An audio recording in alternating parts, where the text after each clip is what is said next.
이게 진짜 메가톤급 폭탄이 터졌거든요. 네. 근데 이야 받는 언론이 없어요. 이거를 지금 더탐사에서 터뜨렸는데 우리 대통령께서 이제 후보자 시절에 그 녹취 내용이 막 기가 막혀요. 어마어마한데 근데 문제는 이런 데서 이제 한 언론에서 이게 터지면요 다른 언론들에서 이걸 받아가지고 체인 리액션이 일어나면서 막 얘기가 일파만파 퍼지고 막 이래야 되는데 뚝 끊겨버렸어요. 그래서 심지어는 터진 줄도 모르는 사람도 많습니다. 언론이 통제되는 것이 과연 이런 느낌일까? 라는 생각도 들었고 한 주 동안 그게 가장 경악스러웠는데 한 주 동안 가장 풀리지 않는 미스테리는 말이죠.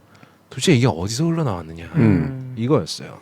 그래서 어떤 전문가가 이렇게 얘기를 하더라고요. 두 가지가 시작이 된 것 같다. 레임덕과 권력 누수 현상이 시작이 된 것 같다.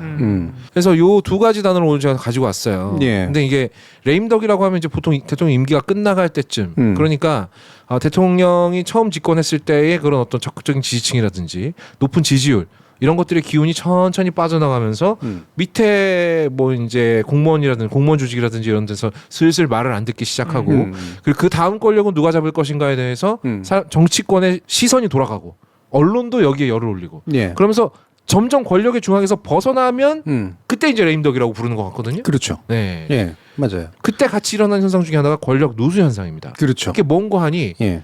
측근에게서 뭔가가 흘러나간다는 얘기예요.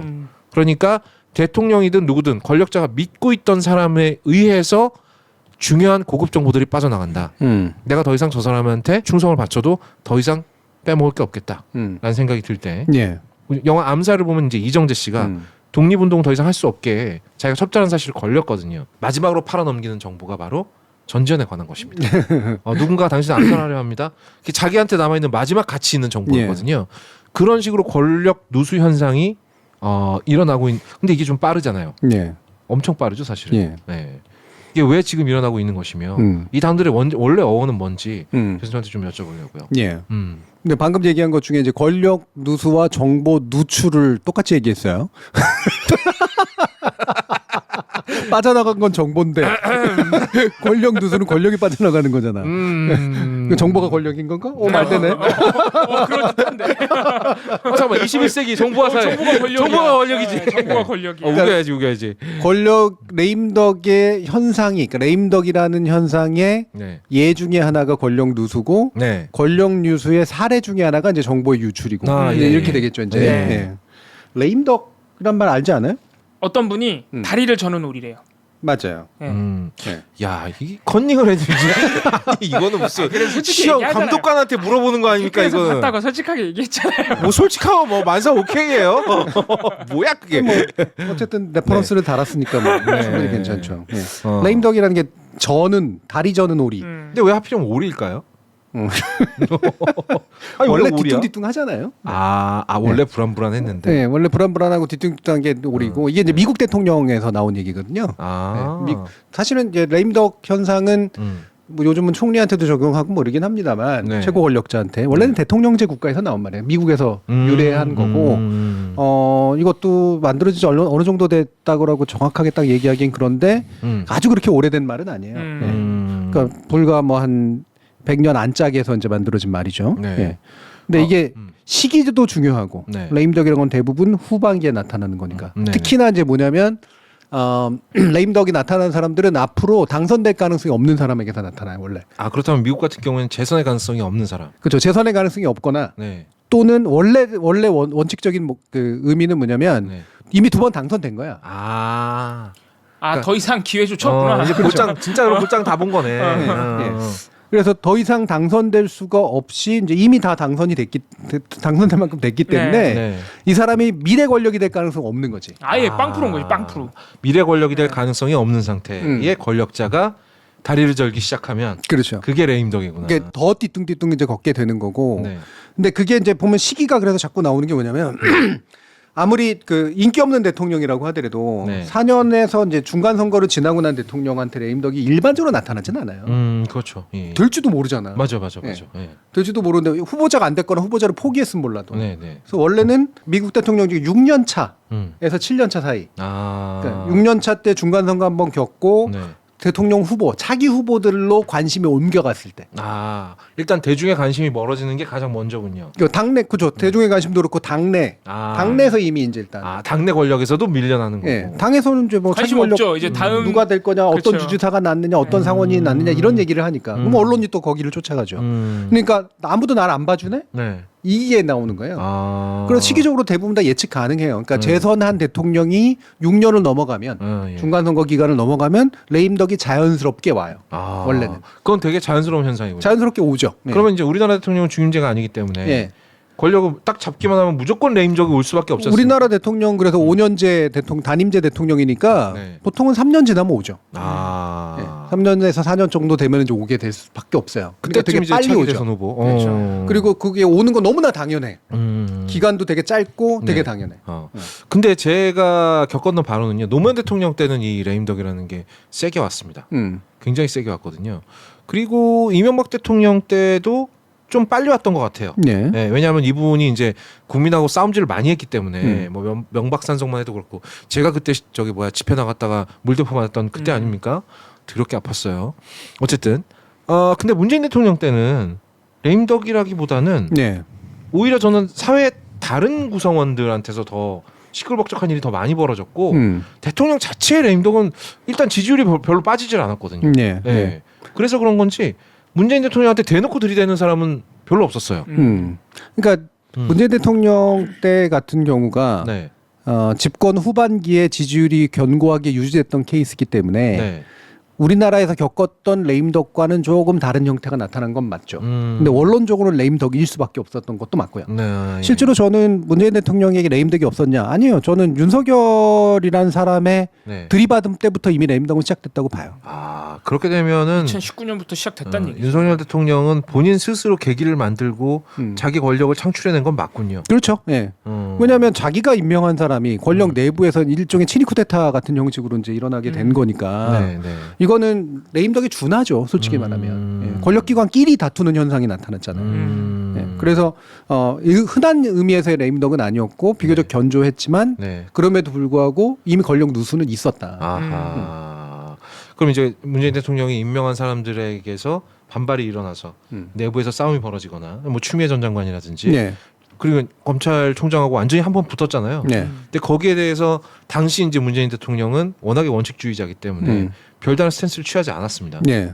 알아서 해결할 일이다라고 예. 놔뒀는데 제 궁금증은 만약에 거기서 문재인 대통령이 마지막 남은 권력을 사용했다라면 상황이 좀 나아졌을까요? 뭐 그가 이제 정말로 가정하기 어려운 거죠. 네. 예. 저는 원칙적이고 절차적인 관점에서 보면 안 하는 게 낫었지만 하려면 빨리 했어야 된다.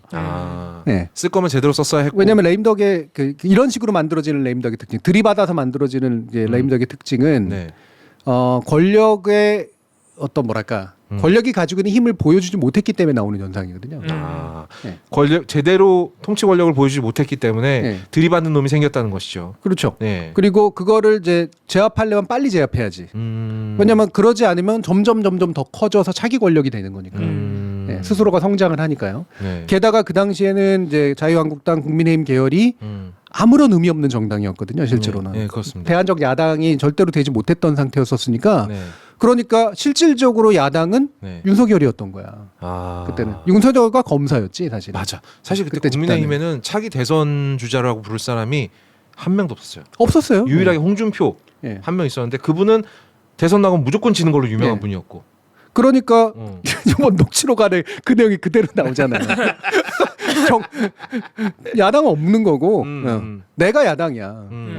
내가 야당이다. 내가 야당이야. 내가 차기 권력이야라는 강한 확신이 그 안에 들어가 있지 않습니까? 네. 야당을 지지하는 국민의힘을 지지하는 사람도 어차피 나한테 다 붙을 테니 그렇죠. 예. 내가 야당이야라고 얘기해도 사실 크게 무리는 없는 상황이었고 그러면 일단 국민의힘이 이 꼴 난 것도 사실은 자업자득이네요. 자업자득이죠. 스스로가 못 키웠으니. 그리고 그거를 별로 그렇게 믿음에 기반이 없는 사람이 몽땅 가져가게 내버려뒀으니 그렇죠. 예. 정권 교체한다는 허구를 쓰고 예. 아 우리나라 그러니까 이 녹취록이 가지고 있는 파문이 가지고 있는 건 여러 가지 의미가 있는데 이거 가지고 뭐 굉장히 정치적으로 크게 무슨 이제 현 정부에 해가 될 거라고 생각하시는 분들이 많은데 저는 그렇다고 생각하지는 않고요. 예. 알 사람들은 이미 다 알아요. 그 구체적인 워딩이나 말을 못 들었을 뿐인 거지. 이미 다 드러났던 일들이잖아요. 우리가 사실 확인을 한 수준이죠. 예. 예를 들어서 뭐 당 지도부를 싹 갈아버려야 된다. 우리가 사실 작년에 봤잖아요. 이준석 대표가 어떻게 갈려 나가는지. 네. 그래서 다들 심증은 강하게 있었지만 그거를 대통령의 음성으로 직접 확인했다는 측면에서 좀 의미가 있었다. 네. 저는 또 하나 확인된 건 우리 대통령이 평소에 사용하는 어휘의 수준을 확인하는 진짜 중요한 녹취라고 생각해요. 예, 그런 것도 물론 나름 다 의미는 있죠. 그러니까 이를테면은 이게 이제 그 베버라는 사람이 카리스마틱한 권력이라는 의미, 권력의 특징 중에 카리스마라고 하는 표현을 쓴 건데 네. 카리스마의 특징이 뭐냐면 신비함이거든요. 신비함. 신비함. 뭔가 힘이 있어 보이고 네. 능력이 있어 보이는데 네. 뭐로부터 나오는 건지 잘 몰라. 무슨 탄생으로부터 나오는 건가? 아하. 혹시 하느님하고 뭔가 소통하나? 뭐 이런 거 있죠. 되게 신비함. 삼손처럼. 예, 예. 제가 왜 힘이 센지 모르겠어. 음. 근데 알고 보니까 머리카락이래. 뭐 그런 거라든가. 예. 그래서 카리스마라고 하는 것은 잘 모르겠기 때문에 나오는 그 부가적 힘이 있어요. 근데 원래 대통령은 그 총리에 비해서 먼저 내각제 총리에 비해서 카리스마틱한 리더에 해당해요. 네네네. 기본 대통령이 강한 권위를 부여하기 때문에. 그래서 그가 무서워 보이는 거거든요. 네네. 예. 근데 대통령의 레임덕이 나타나는 건 바로 카리스마가 사라지면서 나타나요. 원천이 어딘지 알게 되고. 그렇죠. 네. 이 힘이 어디서 오는지도 알게 됐고 네. 이게 저 사람이 가지고 있는 타고난 어떤 능력에서 오는 게 아니라 네. 알고 봤더니 운이 좋았다라든가 쇠복이었어. 네, 그냥 뭐 내세운 사람에 불과했고 얼굴 마담이었고 뭐 이런 식으로 이제 네네네네. 그 권력의 실체가 드러나고 신비함이 벗겨지는 거죠. 그럼 급속하게 그 권력의 힘이 빠져요. 그게 권력 누수거든. 카리스마틱한 권력이 빠져나가는 거예요. 네. 그게 권력 누수라는 거고 그게 레임덕 현상하고 밀접한 연관이 있거든요. 그래서 지금의 이거는 여러 가지 의미에서 네. 원래 이미 이제 지지율도 그렇게 높지 않고 현 대통령이 네. 그리고 사실 뭐 그분의 성정이나 그 사람의 어떤 행동에 대해서 모르진 않으나 네.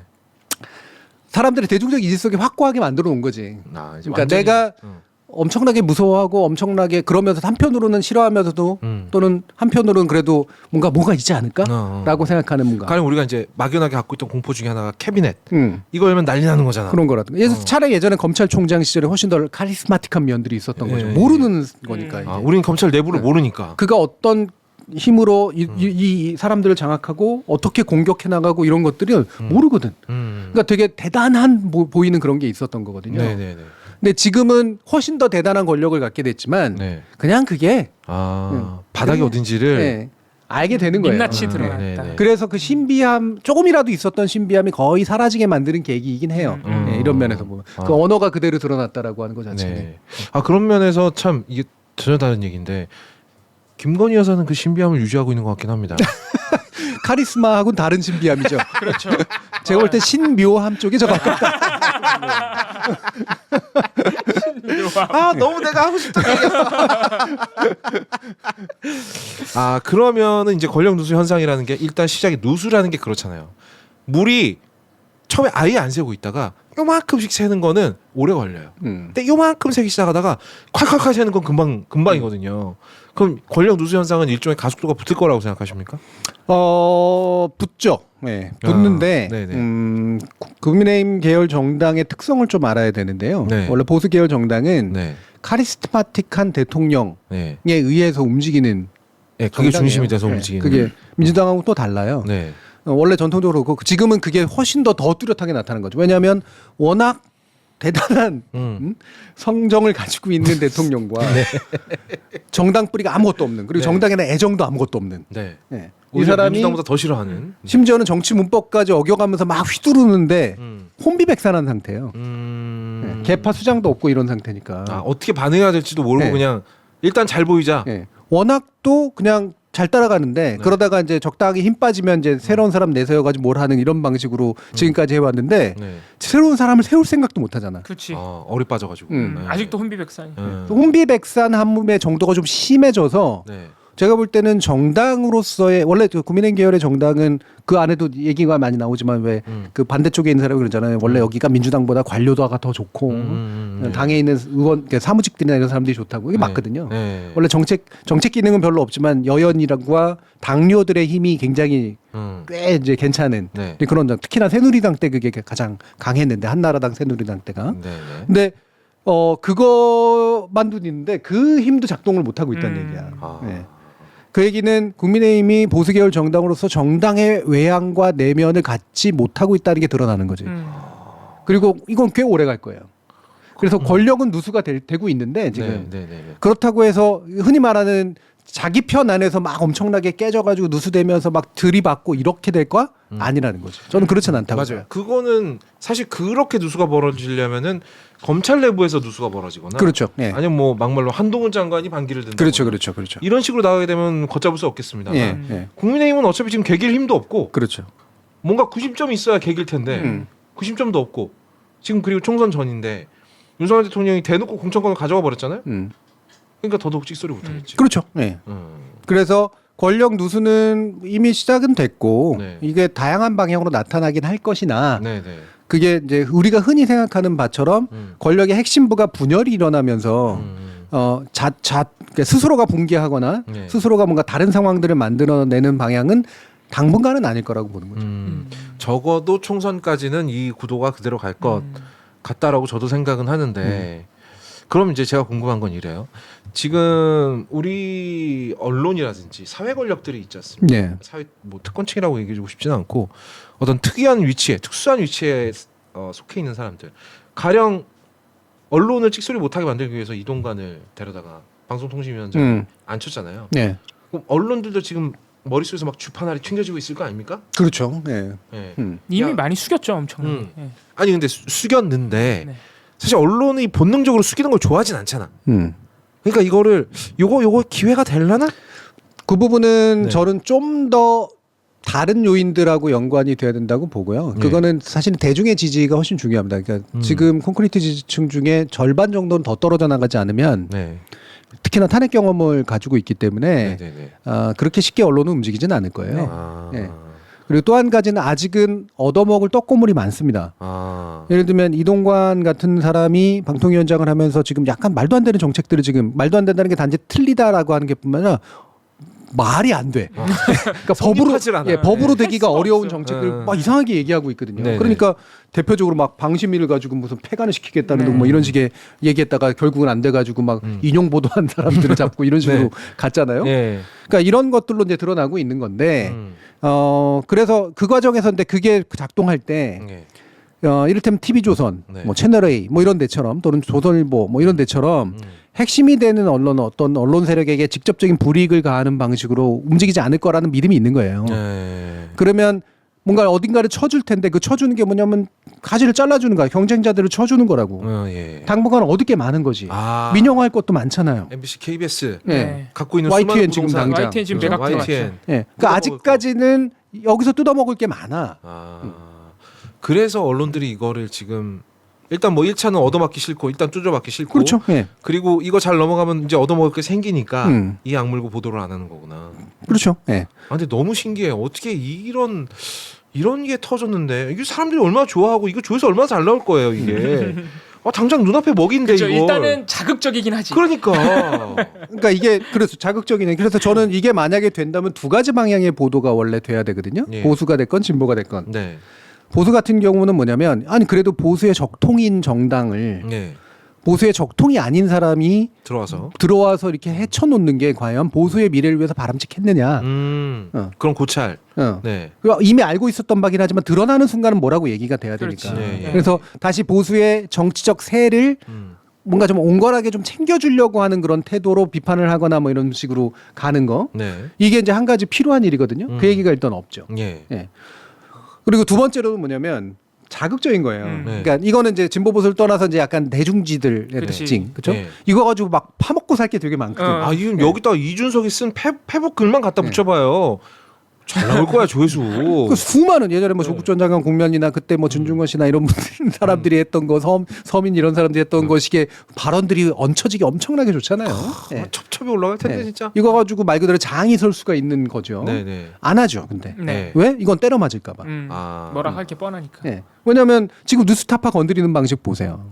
예. 이거는 사법권과 함께, 그러니까 사법검찰권과 함께 동시에 오냐면 서울시까지 움직이고 있잖아. 진짜 기야말로 시해지. 등록제를 가지고 뭔가 신고 등록제를 가지고서 이런 식으로 잘라버리겠다라고 하는 식의 얘기를 하고 있는 상태니까 네. 온갖 수단들을 쓰겠구나라고 느끼는 거예요. 그러면 이거 가지고 괜히 섣부른 장난치다가 MBC처럼 두드려 맞을 수 예, 있고. 달달한 광고 이렇게 따먹다가 그거 따먹다가 날아갈 수도 있다는 생각이 드는 거지. 아 그러니까 지금 연합뉴스는 가만히 있다가 200억이 날라갔어요. 그러니까. 연합뉴스는 솔직히 연합뉴스는 네. 정권이 바뀌기 전부터 네. 문재인 정부 후반기부터 알아서 이상했어요. 되었죠. 사실 네. 보도가 굉장히 이상하고 그랬는데 가만히 있는데 예산을 200억이에요? 300억? 200억. 200억을 그냥 날려버렸구나. 근데 정확히 말하면 예산이 아니고 예산이 아니죠. 구독료죠. 구독료죠. 구독료. 네. 정부 구독료 정부가 주는 200억을 구독료. 네. 이걸로 운영되는 거잖아요, 사실. 그렇죠. 그걸로만 그 전체에서는 차지하는 퍼센티지가 꽤 되긴 하지만 이제 절대 다수층은 아니고 없으면 아프죠 당연히. 굉장히 크죠, 중요한 크죠. 거니까. 네.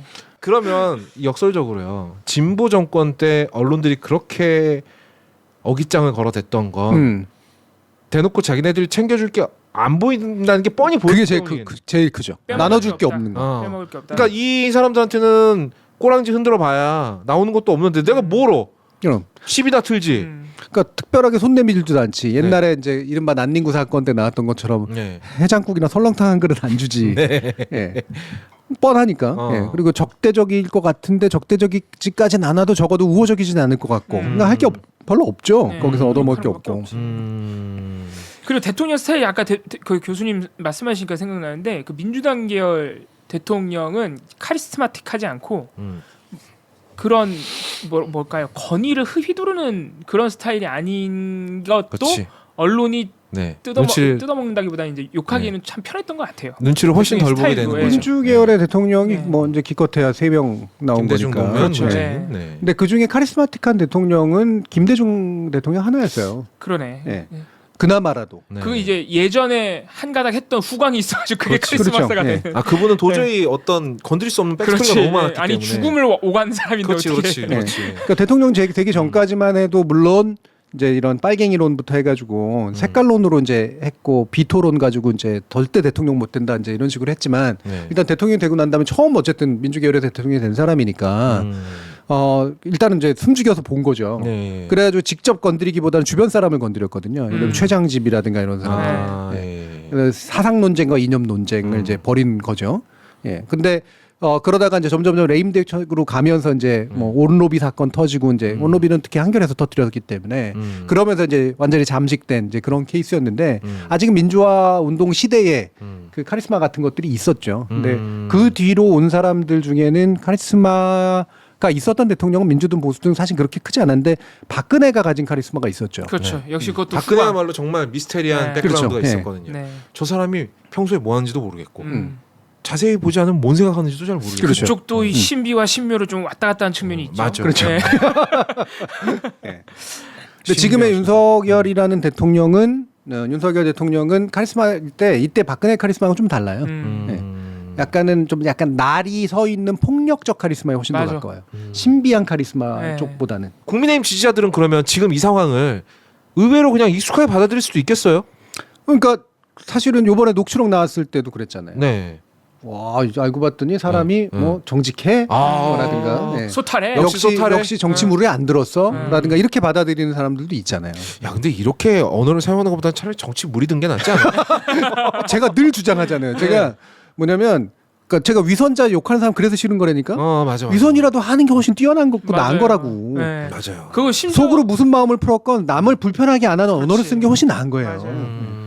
저도 이번에 녹취를 보면서 위선도 아무나 하는 게 아닌 거야. 아, 그럼. 그럼. 그러니까 위선적인 말투를 하려면 배워야 돼. 배워야죠. 네. 그리고 자기 감정 정도는 컨트롤할 수 있어야 돼. 당연하죠. 네. 근데 내가 봤을 때 우리 대통령은 말을 하면서 본인이 스스로 격해지는 스타일이에요. 몇 마디 나오면 그때부터는 자기가 자기 말이 컨트롤이 안 되는 스타일인 것이. 그 유명한 바이든 날리면 사건도 그래요. 결국 자기가 그 한마디를 못 참아서 생긴 일이지 그치. 않습니까? 네. 약간 부하들한테 그리고 좀 과시하려는 측면 같은 것도 그렇지. 사실 있고. 네. 그 바이든 날리면서도 네. 마찬가지고. 근데 그 왜 이래? 카리스마틱한 것이라는 것이 그런 식으로 생겨나지는 않는 거잖아요. 그렇죠. 예. 네. 그러니까 제가 그래서 윤석열이라는 사람의 카리스마는 검찰총장 시절에 만들어진 거고 네. 그리고 그거에 대한 기대로 대통령이 된 거고 네. 대통령이 된 이후에 급속하게 카리스마가 흐려지기 시작했거든요. 신비로움이 많이 사라졌어요. 네. 근데 지금은 네. 그 카리스마를 폭력의 형태로 지금 떠받치고 있는 거라고. 저 사람은 권력은 제대로 쓸 것 같거든.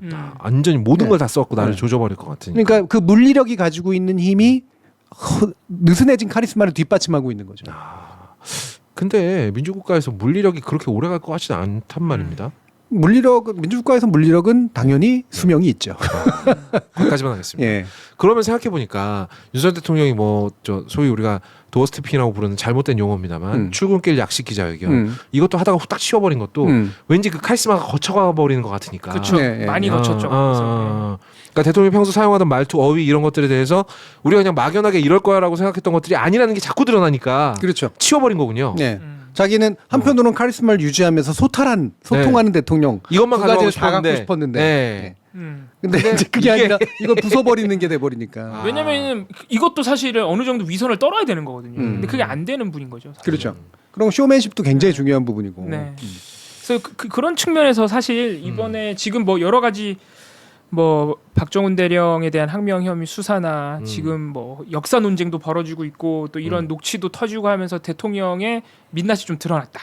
심지어는 자꾸 극우가 아니라 그러는데 극우 뉴라이트가 맞아. 사실상 맞잖아요. 지금. 사실상 네. 맞지 지금. 맞고 막 이런 우리가 이런 부분들을 확인하는 거를 또 권력 누수라고 확언하는 데는 좀 경계를 해야 될 것 같아요. 네. 사실 변한 그렇죠. 건 없다. 맞아. 그러니까 변한 건 그럼요. 없고 우리가 심증을 가지고 있던 부분을 지금 확인해 나가는 과정에 가깝고 사실 권력 누수가 발생하려면 지금 두 분 말씀하신 대로 그 강건한 그 권력 내부에서 무너져야 되거든요. 그렇죠. 그 안에서 누수가 발생. 예를 들어서 윤석열 검찰총장이 들고 일어난 것처럼 지금 힘을 가진 자들 내부에서 하다못해 국민의힘이라도 그렇죠. 떨어져 나와야 거기서 누수가 발생하는 건데 엄청나게 견고하거든요. 네. 네. 이번에 녹취 푼 사람도 사실상 권력 밖에 있는 사람으로 강하게 추정이 되죠. 네. 그런 측면에서 볼 때 사실 권력 누수가 아니다. 지금 지지율도 사실 뭐 2~3%씩 왔다 갔다 하지만 지지율 안 빠지고 있거든요. 네. 원래 낮기도 하지만. 하기사 오염수가 풀렸음에도 불구하고 30%가 무너지긴 했지만 29.몇 %였다는 거죠. 이거는 네. 뭐 오차범위 아니기 때문에. 네. 그리고 다시 35%로 또 지금 회복해서 계속 유지하고 있어요. 그런 상황을 볼 때 이걸 또 우리가 권력 누수다. 그러면서 막 뭔가 또 큰 변화가 있을 것처럼 하는 너무 그런 기대하면 기운 그렇죠. 빠지니까. 그러지 말고 해야 될 일을 각자 해야 될 일을 사실 해야 되는 거죠. 그냥 확인한 거죠. 네. 확인하고 절대로 이제 돌아서지를 못하기를 만든 효과는 분명히 있고 이게 시점이 됐을 뿐이지 종점이 되고 있지는 않죠, 당연히. 네네네. 하지만 시점에서 버스가 출발하면 언젠간 종점에 닿겠죠. 닿겠죠. 네. 예. 교통 상황에 따라 조금 달라지겠습니다만. 그 마치 그 제가 하던 프로그램 한 두세 개 하차하는 것 같은 그런 느낌이겠네요. 근데 제가 볼 때 두세 개까지 더 같아요. 지금 하는 게 몇 개인데. 요새 생각보다 스케줄이 많지 않습니다. 연락 주세요, 여러분. 저 스케줄 더 할 수 있어요. 진짜? 빨리 돈 벌어서 오토바이 새 거 살 거야.